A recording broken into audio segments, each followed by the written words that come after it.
Welcome back, everybody. Welcome back to the Canyon. Welcome back to whatever this is.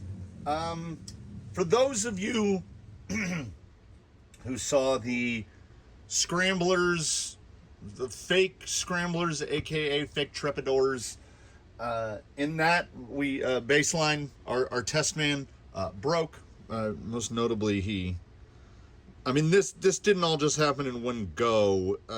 This has been coming on for a while. And that pinion is shot. It's super sharp down here at the bottom. It's like little razors. It's super fun. So I had options. First option was I could just order a replacement pinion gear, which I did. And the other option was we can try to toughen it up in the front and go with the machined ring and pinion for it, which is, let's put it this way, not inexpensive. As Baseline began as an Enduro SE, and he is still largely an Enduro SE. He's got some fabricated parts from the Canyon in order to get him running like the way we want him, get his wheelbase to match his body, stuff like that.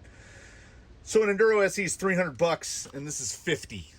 This is $50 for this, which hurt me deeply, but he does do a lot of work, and no matter how strong my positive feelings are about Element, I gotta say, this little fella here is a weak point. I mean, it's the size around of a pencil.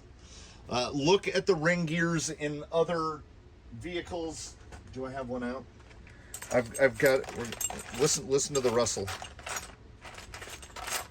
A pinion from something like an AR-44 is going to be much larger than that. Much larger than that. I thought one of the rigs here had been fitted with an overdrive or an underdrive, so I had a stock, but I think we put it in an axle and used it. So that was a misdirect. Anyway, of all the rigs here, this is certainly the smallest pinion, and they also use very the engagement point, like because they're helical. Look at, what am I doing in the package already? So you see how fine the gear teeth look, and then how big they are at the end, because the only point that the pinion really engages is out here at the end. Mesh feels really good. It should. This is the separate ring and carrier, so we're getting more like what's in a Vanquish. Nonetheless and nevertheless, and they do include both sides of shim. We've got pinion shims and ring shims. I am going to shim it exactly as comes from the factory, which is one 5mm shim on the inside of the pinion, one 5mm on the outside of the pinion, and then they shim the if my nomenclature is correct, this is the non-drive side, this is the drive side. So they shim one of them. Now, what I have forgotten, and we'll have to consult a manual, is unlike TRX4s and whatnot, like this is the inside of the cover, you can assemble it either way. So it is a 50-50 proposition that I will put that together backwards, and the ring gear will be on the wrong side. Oh, I can look at an SE cover, because you know what? Maybe people don't know. So for those who don't know, this is an Element gear cover, and it has a distinct top and a bottom, but there's nothing saying you can't run it. But it doesn't matter. It's just a box on the inside. This is an SE cover, which has a groove, and we can tell by the fact that it is aggressively worn on this side that that's the bottom. So that means that it goes like that. Yeah. It's simpler than doing the math. Oh, okay. So this isn't really a quick view, because we can't quick view that in one episode. The durability, yeah, you're going to want to check those screws. The durability and the longevity of this is what we're looking for.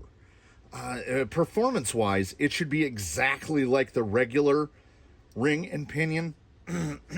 Pardon me. If anything, maybe a little noisier from the beginning, because a machine gear is going to have a tougher edge and it's going to take a little longer for them to wear into each other, for them to become good close friends. And we're doing two other things. We are installing STRC C-hubs, and these are indeed brass. My intention had been to order aluminum because, where are they? So what happens is these guys here, the C-hub, and like I can't do it with my hand, but then we have to remember there's a lot of torque being exerted by both the motor and the servo. So under steering, the C-hub flexes, and that's where we're getting that wear line along the outside of the universal. This is actually touching the inside of the C-hub. So sometimes we'd get a little bit of a click from the front end, and we're going to see if we can alleviate some of that clicking by replacing the C-hubs with metal. As I half said in a thought previously, my intention was to just buy these little fellas. My intention was to just buy aluminum because I didn't really see a need for brass in this application. They don't really add any sort of significant amount of weight, but the way pricing works nowadays, aluminum C-hubs were $30 and brass C-hubs were $33. So for $3, I'll take brass. Now the goal here is to, that's how I do it. So I run what's called a caster flip. So I run a huge amount of caster in the front, and we do this by the linkage. The behind the axle is usually mounted underneath. We flip the caster and we mount it to the top. Now, I use this sighted down the bottom like that. So just don't take off both at the same time, or you won't be able to, or at least I won't be able to remember how they go. That looks it. Does that look like it? That looks like it. Now, this is all belt and suspension. Okay, at some point I am going to have to get the thread lock out. And, you know, like on some days that would bother me, but it doesn't today. It does not today. This is real going over the edge stuff here at STRC. This is as belt and suspenders as you can get. I don't think we actually need a set screw to hold this in place, seeing as it's clamping. And further, beyond that, this is a 1.5 millimeter. And that is much smaller than that. It is the infernal 1.3. Unless you work on minis or have old pinion gears. There were a lot of pinion gears way back in the old days that used this 1.3, which you would think you automatically thought was like 16th, and it wasn't. So many stripped out pinion gears back when because of the infernal 1.3. Now, if you've got a 24th scale, you're ready to go. Like a whole SCX 24 is just 1.3s. Ordinarily, I chop this off, and you'll see why here in a second, because we've got to skip a step, and that step would be I have got to install this shock now, because the caster flip is that spacer is probably important. So to complete the thought, let's just take this around. When we flip the caster, you keep your eyeballs on where that is. And now I will attempt to eyeball this in so that they are at the same angle. Because let me tell you, if you get these, hey, does that look right? That looks right. Does that look right? Yeah, I was getting a little parallax there. If you get those off, like if one is one spline one way relative to the other, yeah, it's not good. It handles really weird. And this is why we put the shock on first. because that's, I mean, that's a bit of, I like I say, I like a lot of caster. And if you if you've seen Baseline running about here in the past, you know he makes it work. Definitely makes it work. Oh, also, let's not bury it any deeper than we need to. We're testing, evaluating 3 things here. The C-hubs, I can already state an official good on you, because those just they mount like stock, and that's what we want. Did I want to replace these? Did I want to spend $30 to replace these? No. Do SCX-10 2 hubs fit? Also no. These companies are very careful to make sure that their stuff isn't compatible with other people, except where Element slipped up and you can put all this stuff on a TRX4 shock. So you can make your TRX4 shocks look just like SE shocks, only with alloy bodies, which are, you know, pretty nice. I do like a GTS shock. They don't really leak. So what we're going to do is we're going to put this guy together. Oh, yeah. So this is the third thing. We never do one thing at once. We do 3 things at once. This is the grease that I have been testing as of recent, Stay Lube CV joint grease. It stinks real bad. It's loaded with moly. And as you know, CV joints, if you're familiar with a CV joint on a vehicle, they move at some speed because they've got to turn the wheels, and they are designed for that grease to stay stuck to the splines that it's on. And I thought, well, a spline in these intersecting gears, it's pretty close.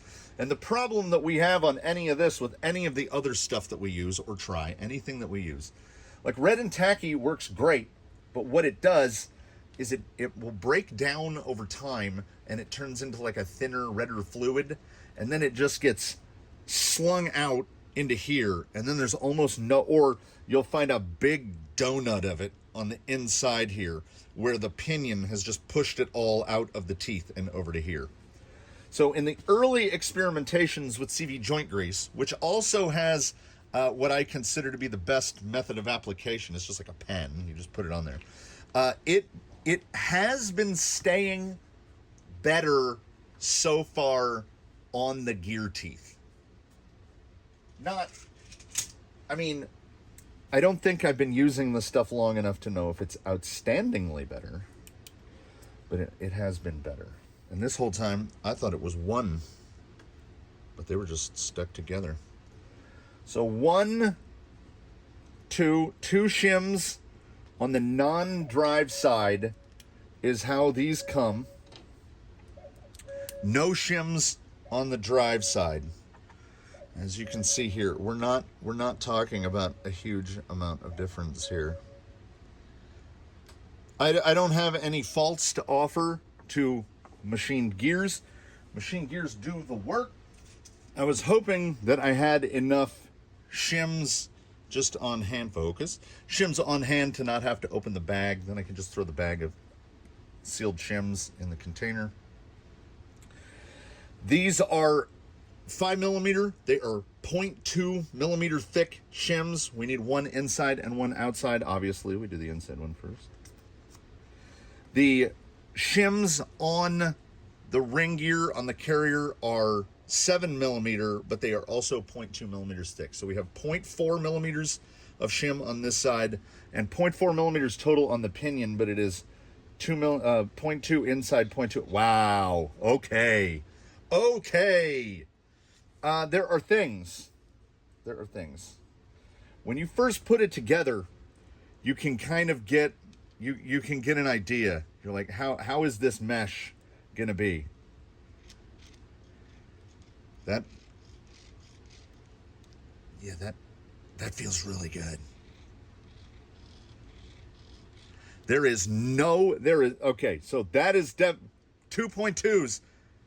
There is this amount of play. That's how much lash we've got. But we are going to put the stub or the drive shafts in.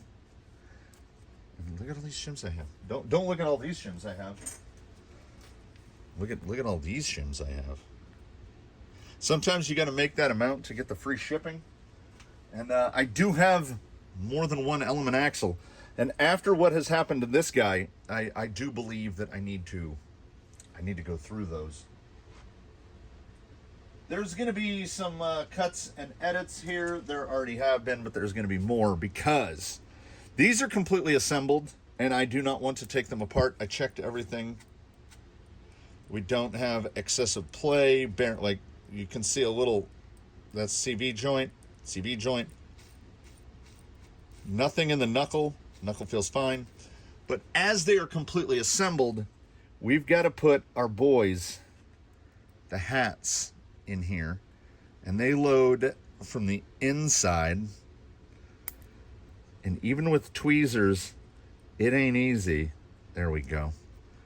So oh no, there we go. So I got to get both of those in there like that. That one's even more fun. Then you have to hold it this way, and you can't. So I will pivot. Well, we'll get to that. Maybe, hey, you know what, sometimes things work. So you have to load them sideways like this, because if you try to turn it, the other one's going to fall out. They do not fit tight. Then we have to do another thing, which I almost forgot. Don't fall apart down there. Where's our purple stuff? I see it now. Right here. So the purple stuff, you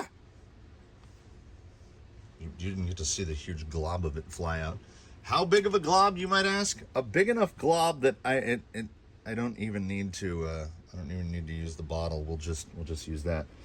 So we're threading into metal, and the purple stuff is so sticky that we cannot leave any on the face of this brass, well, powder coated brass, because it will glue the hat bushings to this. And ordinarily, I would say, well, just put it on the screws. The problem with that being, when you go to assemble this, if there's too much in the threads, when you put it through this, it will try to thread lock the screw into the hat. And then the next time you go to take it apart, it goes, no, I live here now.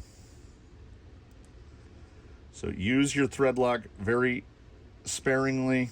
I need to get this in to hold, because I do things in my own order. That hat is falling out. This is like doing a little dance. Yeah, okay. Okay, so apparently the hats go the other way with the brass. Well, you know what? That saves me a troubling. And see, just to show that I'm not a lunatic, like that's the original hub, right? So I might go so far as to say someone somewhere recognized that, or like, does the brass look thicker? I don't know. Maybe somebody realized that with the hats on the inside, the C-hub itself was too narrow. It was coming too close to the universal. So these guys assemble it opting to go the other way. And, yes, okay. STRC has been very good to me over time in that when they make a part, the tolerance is there. So when we put these hats in, what we want to be able to do is tighten this screw down all the way. And we can, and it's still nice and fluid. Because if you don't tighten it down all the way and you try to leave it a little bit loose, then stuff tries to fall out. So I want to get both of these shafts in. And now that I know that I don't have to put the hats in from the inside, this just got a lot easier. I am indeed, though, going to not remember if I thread locked these before. So put a little in there. Wipe off the excess. Thread lock, we all overuse it. We overuse it a lot. Most things need a tiny little bit. I mean, that is a fitment one cannot complain about. I also cannot complain about being able to install the hats from the outside. Now, you know why you install them from the inside. So if a screw falls apart, your whole knuckle doesn't self-disassemble out on the course. So thread lock is critical. We must thread lock. I can feel the weight. I really can. Like, I don't remember. I didn't even look at the weight. I just knew that aluminum and brass were $3 difference. So brass it is. And once we get this thing mostly assembled, we will put the grease on. The grease is almost last for me.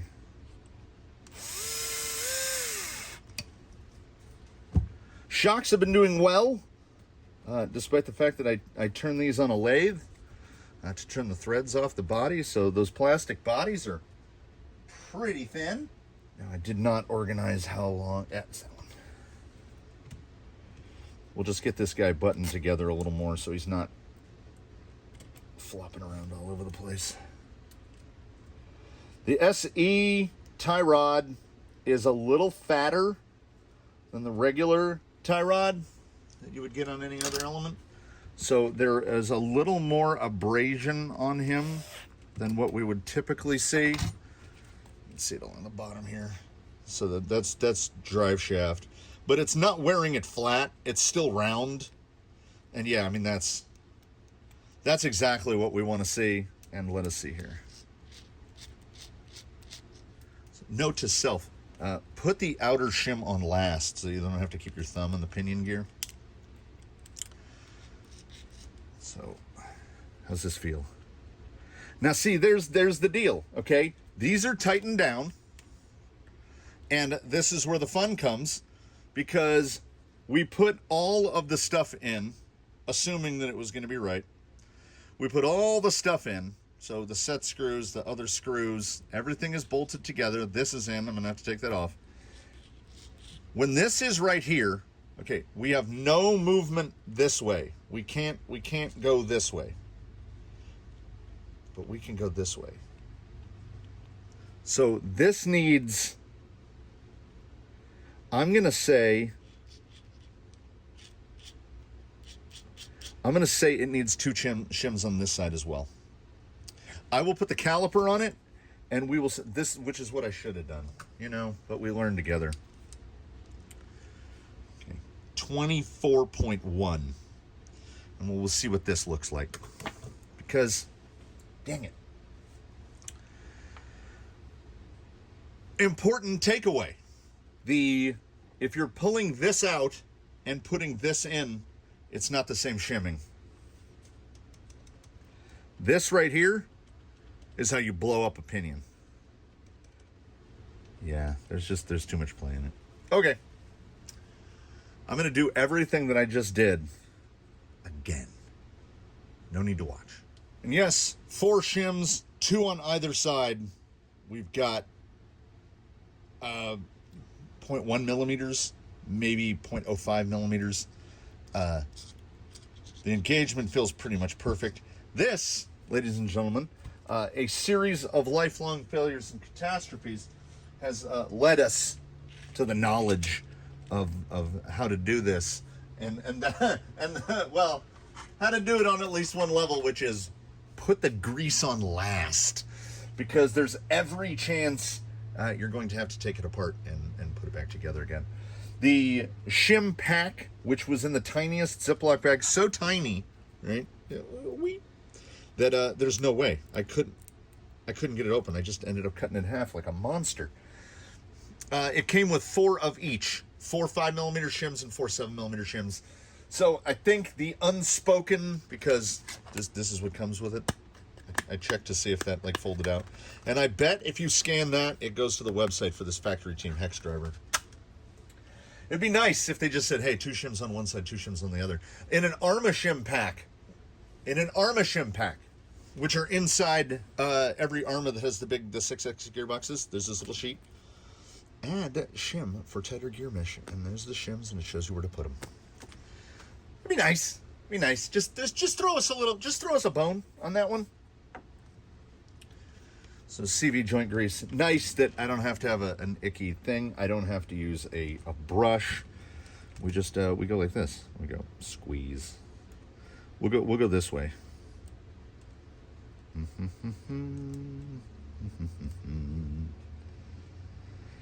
I like to put, when you get to the amount where you think that's about right, do one more revolution.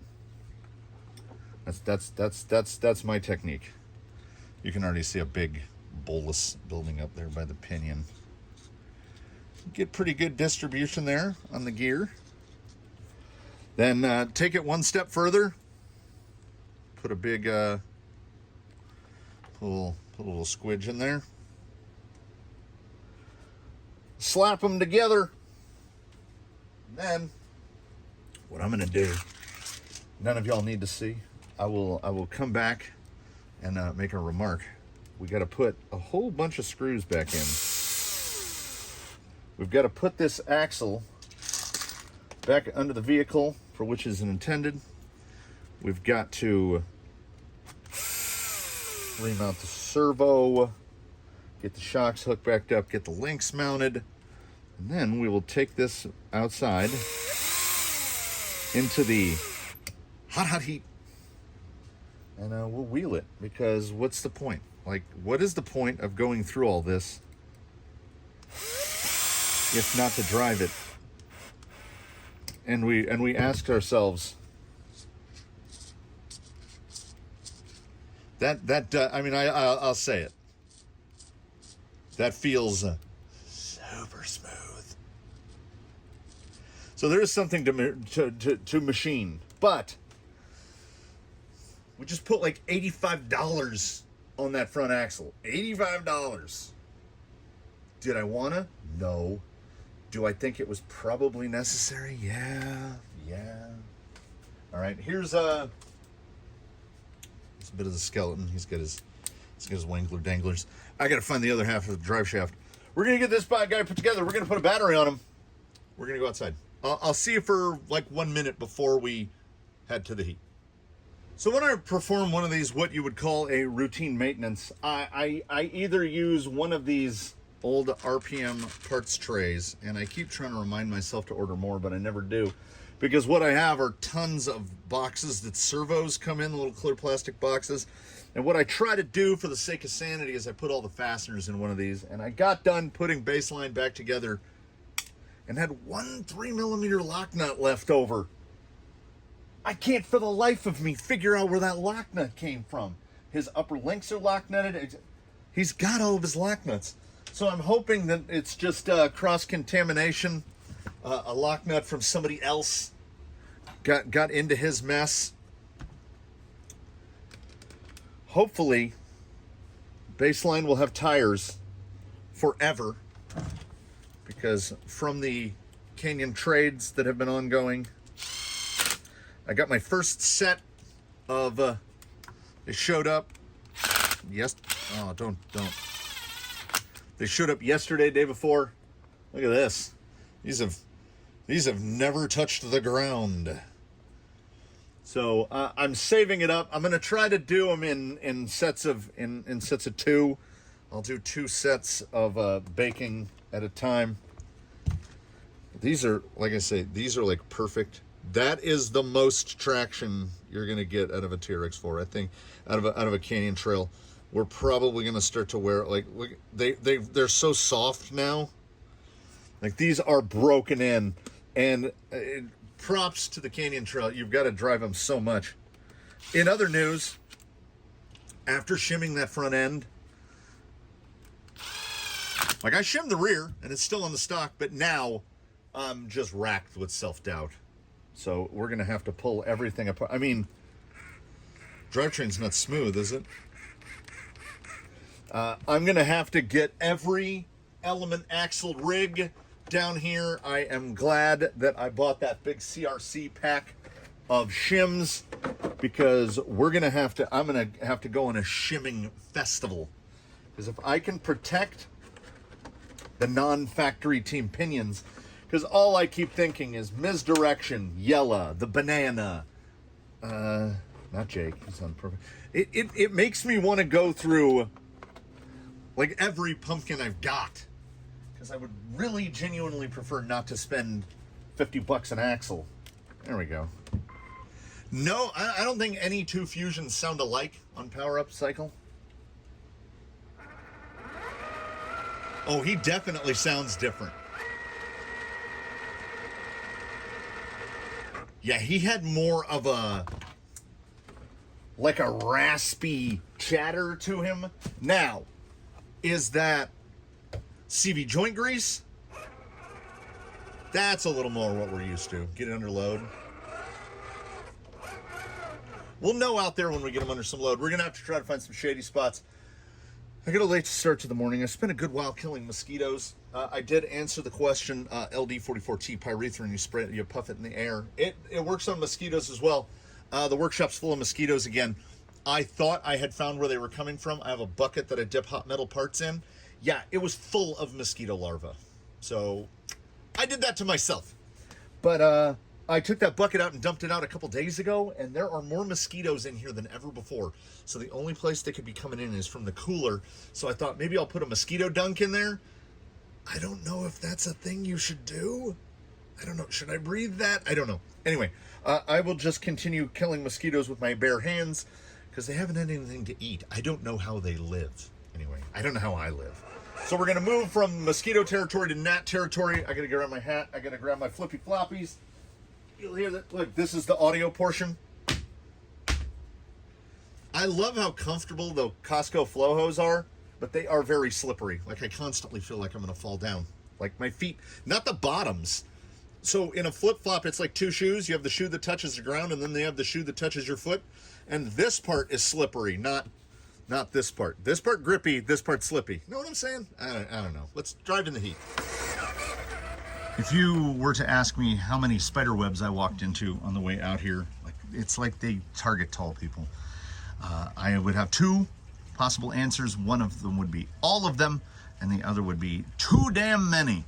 I think both are correct. The gearbox, everything that's going on here with Baseline is the weirdest thing. When it's under load, like on a slight uphill slope, the output noise is so different than when it gets on 1 degree downslope. It almost goes dead silent. I don't, is that just how it is? Have I never noticed it before? This camera angle determined by the environment, because if we, pardon the clack, if we, I guess it's just cutting right through the trees just right.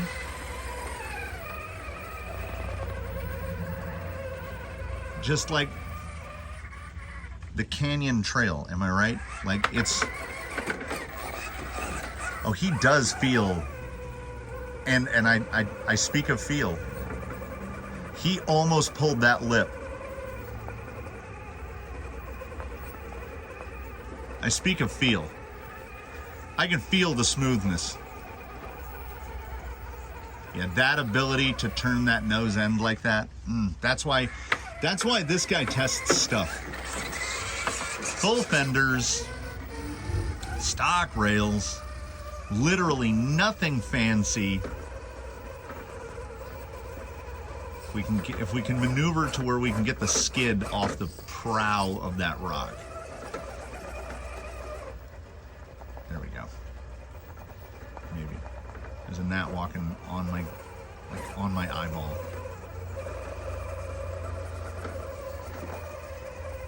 Yeah, and I wasn't gonna let it win. Trench. I knew we'd find it. There's so much steering. Does he have enough? Oh, just a little bump there. What a guy. And this is the thing. All right, we'll do it outdoors in the sun where I'm sweating extra. The full disclosure portion of the program, there's only one way you can get an SE. That's an RTR. So you got to buy it put together as it comes. Looks pretty much like this. Has different wheels and tires on it. That's how you get it. Now, I have put bearings in him in the interim because when I took him apart for his first service, there was what I would call silvering, extensive silvering on the pinions, on the axles where they, on the drive shafts where they exit the axle through the bearing, well, or at that time, bushing. So I was like, we'll just put bearings in it because I don't even have to buy them. I have all of them here. I have elements from previous. The only bearings I didn't have on hand at the time were the 5x12s for the pinion, and those went in last. It was written on the whiteboard for months and months and months. So when he went to bearings, things got a lot smoother. Now, I mean, if you're going to drive it in the mud and the muck, bushings are probably actually better because you can just hose it out. A little WD-40 in there, it'll be fine. Now, the full disclosure portion of this is there is every chance under the very hot, malevolent heat orb, the sun above us. Do we still have heaven's light? There is every chance that the shims were stuck to the bearing and I just didn't notice it, and maybe I dropped one or I misplaced one. It may have come 2 and 2. 2 on one side, 2 on the other. But I don't think that's the case, because then I would have had to drop shims from both ends. Because when I rebuilt the rear, it had 2 shims in it, and when I took the front apart, it had 2 shims in it. So I don't know. And in that one diagnostic, I pointed out that the output of one of the ring gears was shiny.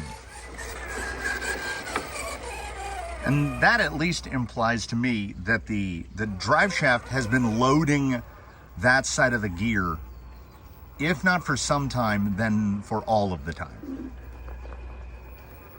How much drive in a canyon trail? All of it. Pretty much all of it. That position ability, our ability to move left there. Yeah, see, it is the uniqueness of the way this gearbox is built, because you can see it looks like the front wheel is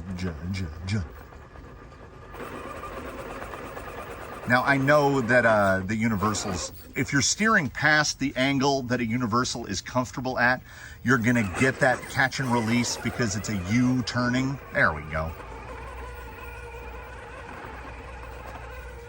This is why, I mean, aside from the fact that, you know, there's little motivations that pop themselves up, and you never notice, like, at least I don't, I speak for all of us, I guess. You don't notice they're happening. There's a street that's right this way, about a quarter of a mile, and it's called Baseline. In this case, it's called Baseline. Baseline Road is unique in that it was the baseline. It is dead straight like a laser. If you go to the top of the hill on Baseline Road, which is right over there, Baseline Road ends in 3 miles that way, and it continues almost continuously. It turns into 17th Street in one short section, but it continues from where it begins 3 miles away over there. It goes that way. It goes due west until Compton, Inglewood, something like that. So like 70 miles in a dead straight line, just a straight line, which is kind of neat. So Baseline took some inspiration for his name there, and you know, he also establishes a baseline. There's some good stripes. I can see in the light he's towing spiderwebs with him. As I mentioned, on some level, I'm never 100% sure where inspiration, and what a terrible word, where inspiration comes from. But while moving from one spot to the next, I was reminded. Someone either, and here's again, my brain isn't just, I mean, if I said Swiss cheese, would you know that, like, there's holes, like I can remember some things, but like a song came up on Pandora yesterday, and it was Florence and the Machine, and it got about halfway into the song, and I was like, I know these lyrics, and this is not their song. And it was Search and Destroy. And I was in the car at the time, which is unfortunate, piloting a motor vehicle. And I started to think, why do I know that lyric?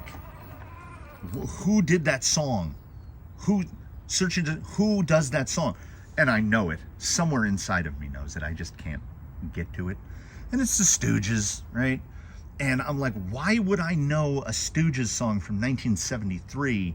It's not 100%, like, I'm cool with that song. Yeah, Tony Hawk Pro Skater. Yeah, there it is. So I remembered that I could tell, look at this web cloud that he's gonna drive through. Thank God for air compressors. Can we pull out of that, or are we gonna roll out of that? Webby. Oh, there's it. There's a good look. Torque, Fusion SE. For someone who asked in the comments or on Instagram, there's another incompleted thought. 24 tooth. When I had him pulled apart, he is running a 24. I honestly couldn't remember if he was a 22 or a 24.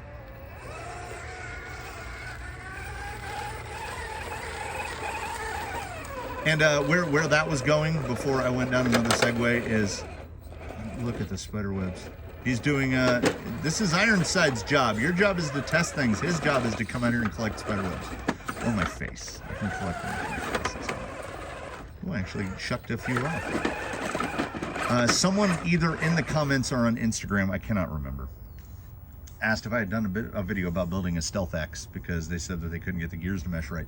And I completely understand. I already know what they're talking about because there's a lot inside the Stealth X when you're assembling it that is not intuitive. That transfers over to the XF a little bit as well. One gear has to go in one place. There's one gear that never moves. And if you don't get that gear in the right place and well, you know what? I think I decided while I was on my way out here, I'm just going to do a video on that. I'm going to do building the Stealth X because I've built a lot. I built a lot of Stealth X's, and there's every chance in the world that I'll get it right on the first try. Let's see. It's like VFDs. I feel like I'm starting to get good at building them. You know, it's honestly not bad in the shade. That's how you know you might be a Southern Californian and/or dweller of the desert. If it's 95, but you're in the shade, that's all right. That's all right. Yeah, it's 95 at 9:30 in the morning, but you know what? It's all right. I got my hat. The gnats are not near. Well, I remember standing up versus sitting down. We're sitting down today. Yeah, this guy, like I say, this is an erstwhile review of the factory team. Because it's the same thing but different. I don't see it. It's not functionally different in any way. They're machined instead of being cast, so they should last longer. But do I want to spend $50 an axle? No, nobody does. Nobody does. And I think so. I've blown bearings. I blew the bearing on Yella and didn't kill the pinion in the front, which was amazing. This guy, the bearing, so here's what they did. When they when they went to the SE axle and they updated that pinion bearing, well, now you don't blow the pinion bearing out because the pinion went from a 5x10 to a 5x12. So you got a big bearing in there. But the pinion didn't change size. You still got that wee little tiny baby cone of the pinion. So now, instead of the bearing blowing out, now you blow your pinion out. And the pinion, a bag of bearings costs the same as a pinion. Or as I said to the neighbor who in his Bushido blew his pinion bearing, I was like, just put a bushing in it. Like, I mean, you know, it won't blow out. It won't let your pinion go slack. So do we need factory team? I spoke of the gnats and they shut up. Do we need factory team? Probably not. Is it a wonderful luxury? And if shimmed correctly, do I think that I'm going to have absolutely no problems with that front axle? Yeah. The fitment, and I honestly, I feel like the sleeper of this installment are those STRC knuckles. I mean, C-hubs. I feel like I can feel them. I feel like they're working. And you know, still, do I wish knock off aftermarket, please. Start getting us more Element stuff on Amazon. It's a bummer. They've been out for a while. You can start giving us clones at, you know, because much as I love STRC, I just can't physically, mentally, or financially afford to put $35 worth of C-hubs on what, 6 axles, 7 axles. That's a whole nother rig, you know what I'm saying? My goal is, when fabricating rigs from scratch, to build a rig that you don't have to add weight to, because adding the weight is compensatory. It's compensating for something that's missing. And if I have my druthers and I have my ability to design geometry and work all that up, then I shouldn't need to have to add weight. You know, put a little weight on the wheels somewhere, you know, put a brass ring in or something. Like this guy. I didn't want to put brass on him, but you know what? Dang it. Darn it. It feels different. He's not getting brass diff covers. He's not getting any of that stuff. Yeah, I don't know where this went. You know, sometimes, I don't know, sometimes we're long on content, sometimes we're thin on content. I need to get another, what I need to do is I need to get back on building that Phoenix that dude sent all of his stuff in. And we will get to it, but it's very hot. I'll use that as an excuse. Not laziness, it's just about hotness. And Diablo. It's hot and I play too much Diablo. I don't know what else to say. Early, now we're about 3 weeks in to the test of CRC CV joint grease. I'm liking it. It's pretty good. The application of it is certainly better than any other option. The brake and caliper grease goes on with a big old brush, and your only real choice with Red and Tacky or Mobile One or anything like that that comes in a tube is to put it on with a brush. And the little squeezy guy, see, okay, in parting, this is the Midwest goodbye, the opposite of the Irish goodbye. That's how we work here. I got Midwest on me. My family is all Chicago based. That's where my lineage comes from. I've been once. Like you can hear, there's a very different ascending noise versus descending noise. Turning circle. Oh yeah.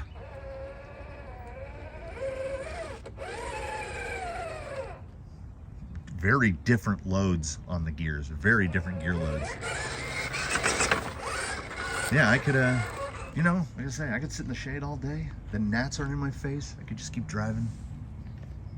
Instead, I will send you all back to the real world, back to your life, back to your existences, to doing whatever else you're doing. I will see you again soon. I'm gonna, you know what? I'm gonna drive him in, and I'm gonna do the video for that Stealth X. So if you're looking for a video on a Stealth X, that's coming up. I'll see you again soon. Like, subscribe, etc. In between now and when we meet again. Please, one and all, do your very best. Have a good one, everybody. We will catch you next time. Greetings from the canyon. It's 95 degrees. It's still pretty nice.